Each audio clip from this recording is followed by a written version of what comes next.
making a tire change as he rolls out to the starting grid. Speaking of that, here is your General Tire starting grid. Don O'Neill and Brian Burkhoff are on row 1. The only 2 champions of Series modes is in row 2. Earl Pearson Jr. and Scott Bloomquist. Jimmy Owens, Brian Shirley in row 3. Randy Cordy and Steve Casebolt in row 4. Pete Francis and Billy Moore make up row number 5. Dale McDowell and Eric Wells in row 6. John Blankenship, Tyler Reddick in row number 7. Tim Eisenberg, Chris Simpson in row 8. Ray Cook and Rodney Melvin in row 9. Row 10, Jared Landers and Bob School. Row 11, Jason Baker and Chad Silvers. Row 12, Frank Heckennass Jr. and Wendell Wallace. Row 13, Dwayne Kiefer and Billy Laycock with Brad Deep, all by his lonesome, back in row number 14. A big field of race cars here as they fan out for the parade lap. They'll go 4 wide, and the fans all get up on their feet and salute the drivers, and the drivers wave right back.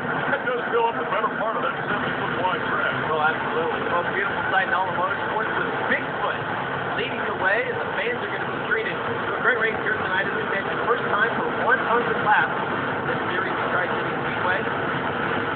This entire Midwest area rich in dirt late model history. Fans have been coming out here for years. Jared Landers is doing a great job so far this season. He's picked up a win. More importantly, he is leading in the Rookie of the Year chase. On board with Landers and E3 Spark Plugs, and yeah, fireworks going off here.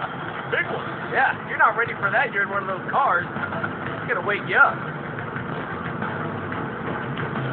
So the band's being treated to a great parade lap along with some fireworks. Of course, we've been talking about the last-minute changes that these guys will make to get ready for this 100-lapper, but how about our gang down there in the pit? Give us some keys on the race, guys. The key to this race is going to be the second half of the race. You know, Kelly, they've never had a 100-lap race on this 3/8-mile configuration. That means it's a guessing game on what the track's going to do the second half of the race.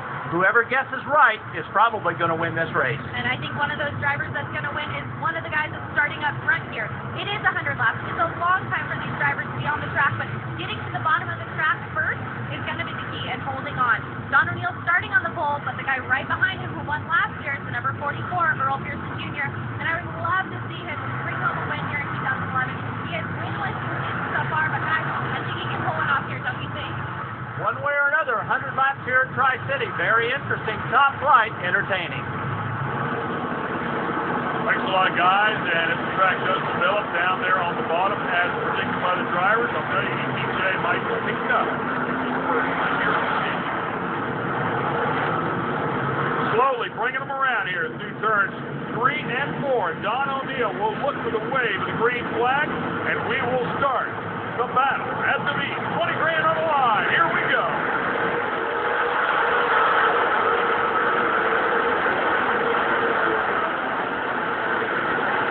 And the roar of the Lucas Oil Late Model Dirt Series comes to life, and Don O'Neill takes that early lead. Ryan Burkhoff controls in second.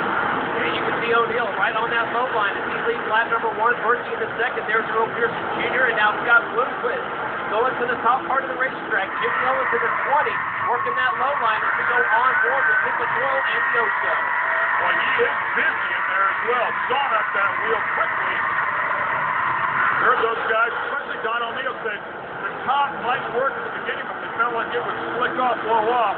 Ryan Shirley way up there at the top, scrubbing the wall. On board with Lucas Oil and your 4th-time series champion, Earl Pearson Jr. And we heard him mention that the development of the Longhorn chassis is now starting to develop. They feel a little bit better about the car. They brought it in-house, and they're building their own chassis now. Battle for the lead. Here comes Brian Burkhoffer at the 15B. Picked up a win. We talked about earlier this year, 34 race weeks to end Scott Bloomquist 4-race win streak. If he wins here tonight, he would end Scott Bloomquist's 3-race win streak. Yeah, but keep in mind, he has struggled throughout this season, really running hard time to go on board with Scott Bloomquist, but Burkhoffer was here a few weeks ago, actually lost a wheel on the car because they have a throw-together crew. But when he's on, I'll tell you, he is tough, and there goes